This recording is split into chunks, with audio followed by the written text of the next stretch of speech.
Di Jawa Tengah ada sebuah negeri di atas awan. Negeri yang karena keindahannya disebut-sebut bak negeri dongeng.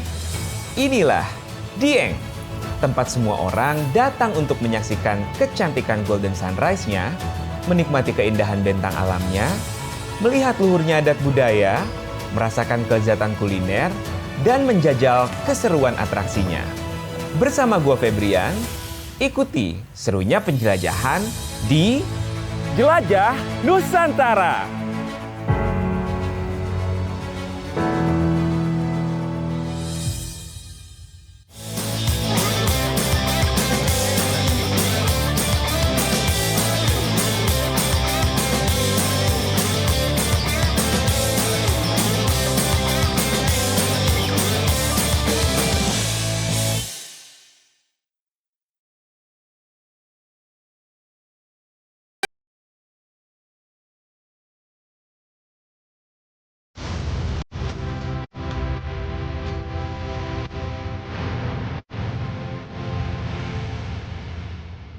Halo Sobat Pesona, kali ini gue mau menjelajahi negeri di atas awan, Dieng. Minimal sekali seumur hidup, Sobat Pesona harus datang ke sini. Apalagi akses menuju ke Dieng mudah dijangkau dari mana saja. Sobat Pesona bisa menggunakan pesawat, lalu turun di Bandara Semarang atau Solo, atau Jogja, lalu lanjut perjalanan yang hanya butuh waktu 2-3 jam buat sampai ke Dieng. Halo Mas. Halo Kak. Saya Febrian dari Siap. Jelajah Nusantara. Nah, ini adalah Mas Dias yang akan nemenin penjelajahan kita selama kita di Dieng dan sekitarnya. Ayo Mas, kita berangkat? Boleh.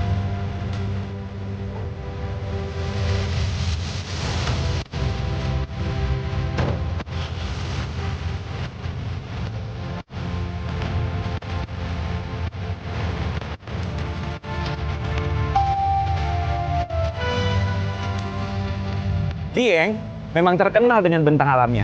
Tapi lebih dari itu, banyak destinasi-destinasi lain yang bisa kita jelajahi. Kayak sekarang nih, gue mau ke satu tempat yang seger banget kayaknya. Karena gue lagi pengen yang segar-segar. Dan di sana katanya airnya jernih banget. Namanya Mata Air Mudal. Yuk kita ke sana. Let's go! Mata Air Mudal terletak di Desa Selukatan, Kecamatan Mojo Tengah, jaraknya sekitar 1 jam perjalanan dari titik nol Dieng. Sepanjang jalan menuju Mata Air Mudal, kita akan melewati rumah-rumah penduduk, area persawahan, dan juga area perkebunan. Sampai kita, Mas. Sampai dong. Oke.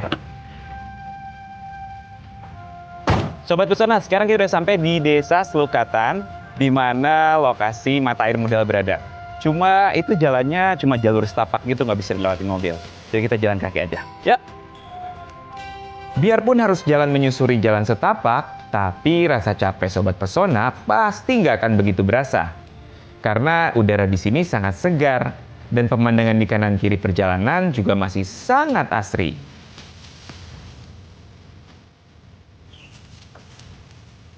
Adek, mau kemana? Mau ke Mata Air Mudal. Oh, di situ Mata Air Mudal ya? Ya. Ngapain? Tenang. Ya udah, yuk bareng sama-sama ya. Boleh ikut ya? Yuk. Pertama kali ke sini, umur berapa? Waktu kecil? Ya. Dulu nggak ada ikan ya? Sampai juga gue di Mata Air Mudal. Mata air ini boleh dibilang hidden gem-nya Dieng. Tempat ini masih sangat alami dengan kejernihan air kolamnya. Suasananya sangat menyegarkan karena dikelilingi area persawahan dan pepohonan hutan yang rindang. Mata Air Mudal juga ramah untuk wisatawan yang datang karena tidak ada tarif masuk. Hanya ada biaya parkir untuk kendaraan motor. Buat yang ingin berenang, Sobat Pesona harus tetap berhati-hati karena kedalaman air di kolam ini antara 1 sampai 1,5 meter.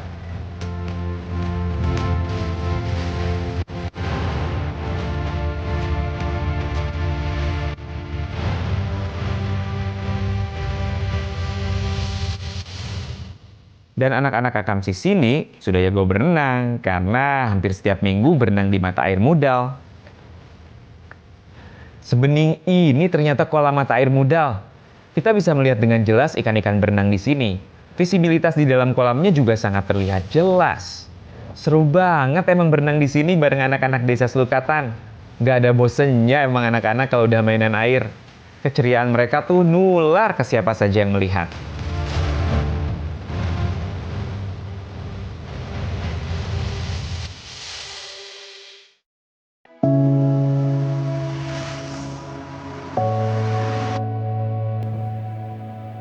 Ini dia keindahan Desa Patak Banteng di Kecamatan Kejajar, Wonosobo.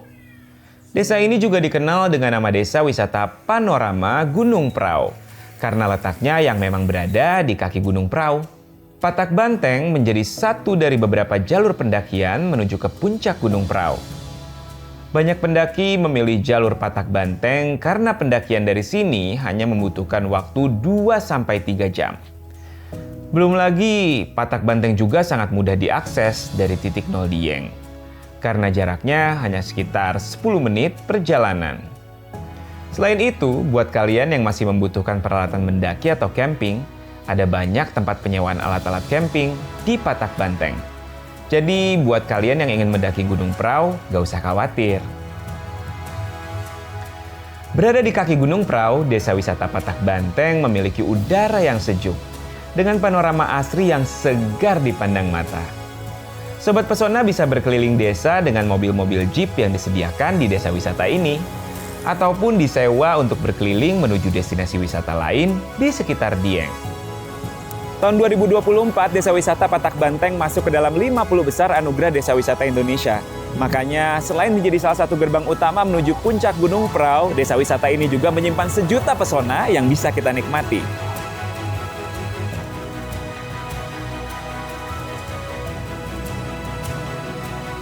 Sobat Pesona, gue sekarang udah sampai di depan salah satu homestay yang ada di Desa Wisata Patak Banteng. Jadi buat kamu yang mau eksplor daerah Dieng atau mau naik ke Gunung Prau, gak usah takut kemalaman, karena banyak pilihan homestay yang bisa kamu pilih. Dengan harga yang sangat terjangkau, fasilitas yang diberikan sangat baik. Tempatnya rapi, bersih, tempat tidurnya juga empuk.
Tari topeng lengger merupakan tari berpasangan.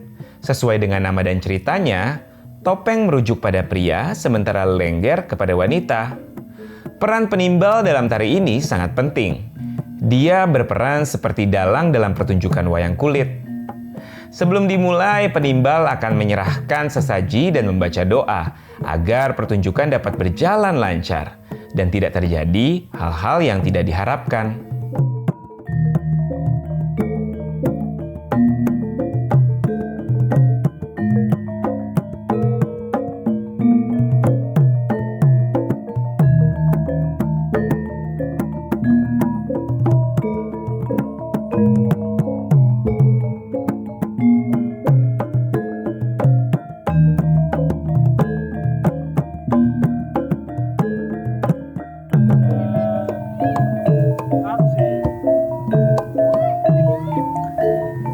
Yang lagi ditarikan di belakang ini adalah tarian topeng lengger yang berasal dari desa wisata Patak Banteng dan masih dilestarikan sampai sekarang. Kalau misalnya Sobat Pesona sedang berkunjung ke sini dan kebetulan sedang ada perayaan atau sedang ada acara-acara tertentu, pasti akan lebih meriah dan akan lebih komplit lagi kita melihat tariannya.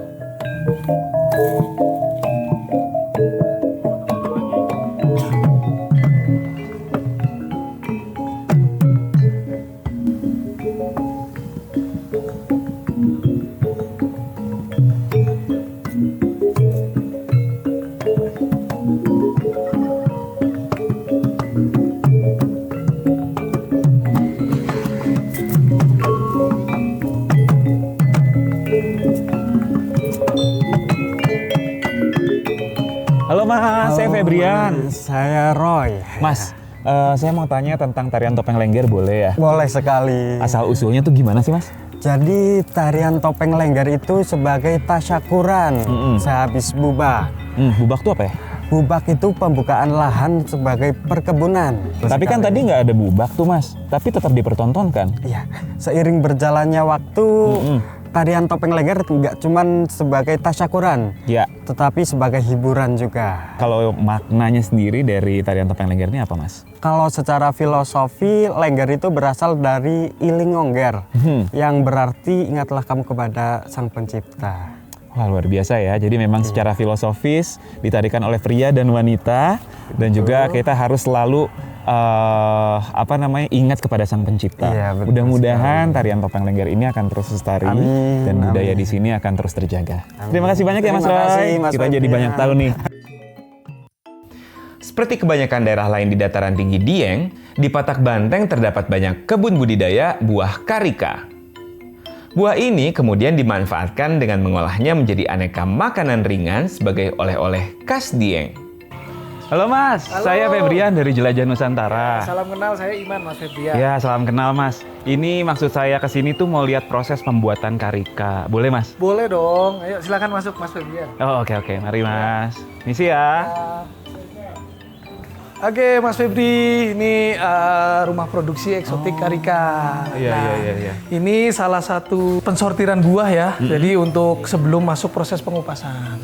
Kalau misalkan untuk pensortiran buah sendiri nih, yang dipilih itu berdasarkan apanya nih? Yang dipilih yang memang kualitas buahnya itu bagus sama yang sudah matang, Mas Febri. Nah ini Mas Febri, Ya. proses pengupasannya. Pengupasannya sendiri biasanya semuanya masih manual ya? Masih manual Mas Febri kita. Oke, nah ini Mas Febri untuk rumah produksinya. Nah, di sini prosesnya itu dari proses pemotongan buah, pembuatan sirup, pencucian buah, sama proses pengepresan, dan yang terakhir proses sterilisasi sebelum masuk ke ruang inkubasi. Nah, ini ruang inkubasi atau ruang ketiga dari alur produksinya. Ini untuk fermentasi. Jadi antara daging buah sama sirupnya itu nanti menyatu Mas Febri biar lebih gitu. enak manisannya gitu. Nah. Oke Mas Febri, nah ini ruangan terakhir ya dari proses produksi di Eksotik Karika. Nah ini teman-teman lagi proses packing ya. Nah ini displaynya di sini Mas Febri. Oh, gitu. Ya, nah kita juga sediain tester Mas Febri. Monggo silakan. Saya dicoba. coba boleh ya? Boleh dong. Monggo silakan. Oke, ini dia. Yang tadi kita udah lihat produksinya ya. Ya.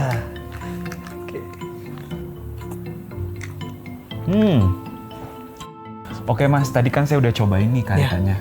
Itu enak banget, jadi saya mau bawa juga nih kayaknya beberapa Boleh. ya. Ini saya ambil 2 deh Mas. Boleh. Harganya satunya 20.000 ya? Kalau yang mix ini 19.000. 19.000. Kalau yang khusus, original original, sebelah sini ini harganya 20. Yang ini ya. Ini harganya 20.000. Ya. Oke, saya mau beli Mas tadi soalnya rasanya tuh enak seperti pepaya gitu ya, tapi kayak pepaya yang ada di sop buah gitu. Iya. Oke Sobat Pesona, ini gue akan beli buat oleh-oleh nih karikanya ya, khas dari Dieng. Makanya one day kalau misalkan lo berangkat dan berkunjung ke area Dieng, juga jangan lupa untuk beli oleh-oleh karika di Eksotik sini. Dengan kita membeli kreatif lokal, berarti kita membantu perekonomian masyarakat sekitar juga. Terima kasih banyak Mas Oke, Iman ya. sama-sama Mas Febri. Mari sampai ketemu lagi. Ya. Sukses selalu. Amin.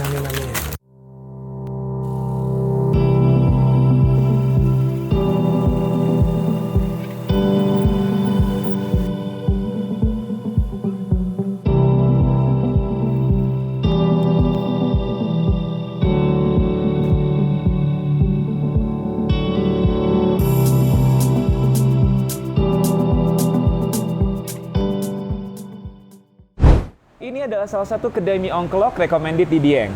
Namanya adalah Kedai Ongklok Dieng 7. Lokasinya nggak terlalu jauh dari 0 km Dieng. Kita langsung pesan aja yuk. Mie ongklok disebut sebagai makanan khas Wonosobo karena diolah menggunakan potensi alam sekitar yang terdiri atas sayuran kol segar dan daun kucai yang dipotong-potong. Sajian mie ongklok semakin menggugah selera saat disiram dengan kuah kental. Kata ongklok berasal dari peralatan yang digunakan saat memasak itu sendiri, yakni ongklok. Sebuah keranjang kecil dari anyaman bambu yang berfungsi untuk mengaduk mie. Ini dia sobat, mie ongkloknya udah datang. Kita langsung cobain aja ya. Mungkin kita cobain tanpa sambal dulu.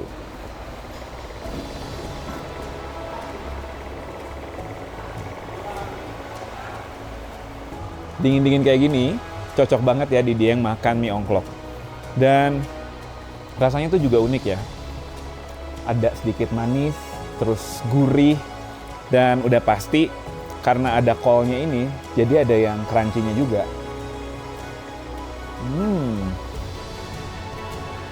Yang bikin beda itu adalah kuah kentalnya ini nih.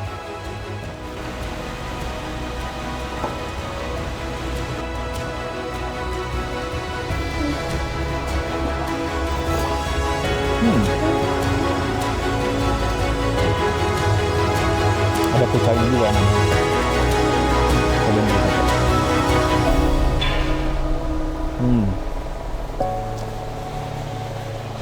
Enak.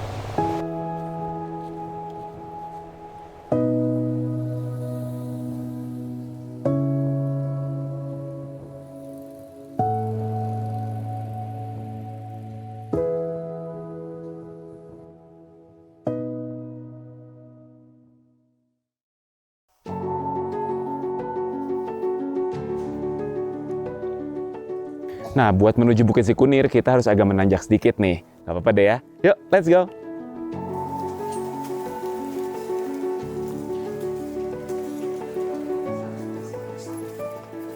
Pendakian Bukit Sikunir tergolong mudah karena tersedia jalan setapak yang ditata rapi. Akses lainnya berupa jalan tangga yang juga sudah dilengkapi pegangan batang kayu atau besi supaya tidak mudah terpleset saat naik atau turun. Sepanjang jalur telah diberi pengaman dan papan petunjuk menuju area puncak.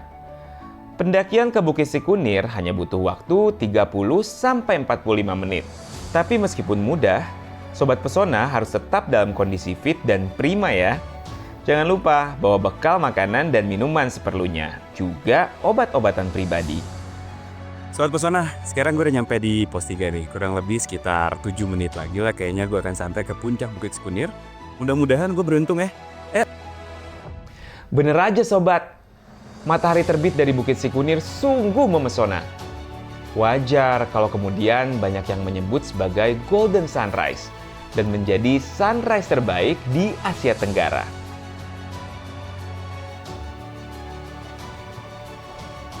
Sobat, dari atas puncak Bukit Sikunir ini kita bisa ngelihat ya, banyak sekali gunung nih yang bisa kita nikmati di sini. Dan meskipun gue udah berkali-kali kesini, sunrise di puncak Bukit Sikunir ini pesonanya nggak pernah bikin gue bosan.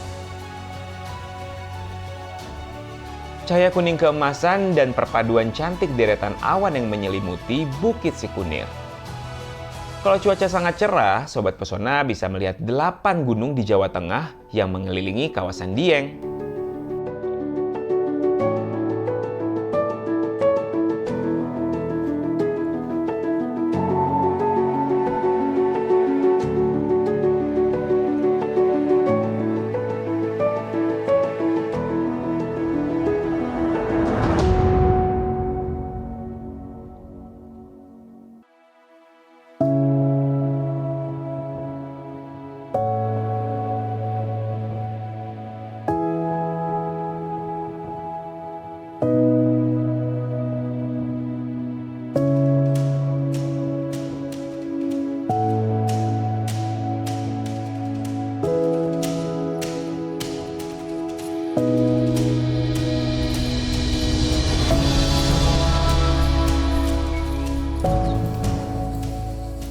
Selain buah karika, tanaman kentang juga tumbuh subur di desa wisata Patak Banteng.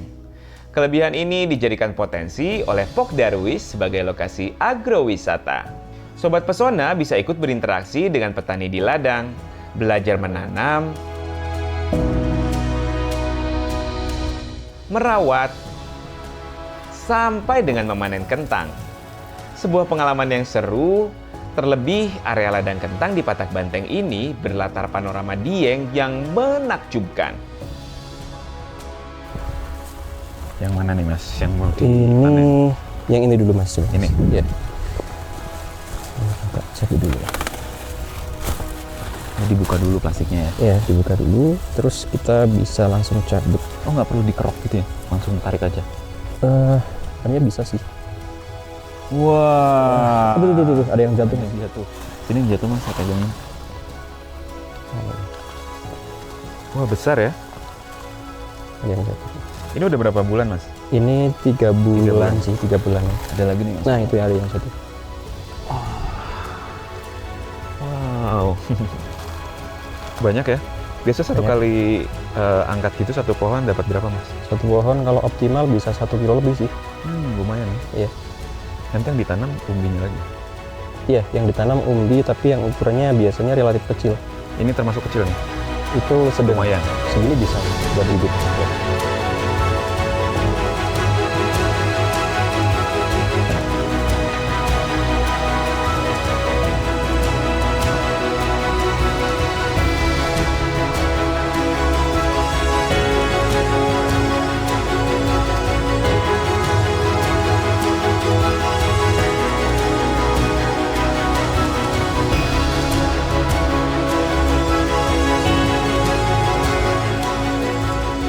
Sobat Pesona, gak kerasa ya penjelajahan gue di Dieng selesai juga.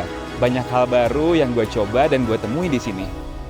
Saksikan terus Jelajah Nusantara buat rekomendasi liburan kalian dan temukan segala keajaiban di Indonesia aja.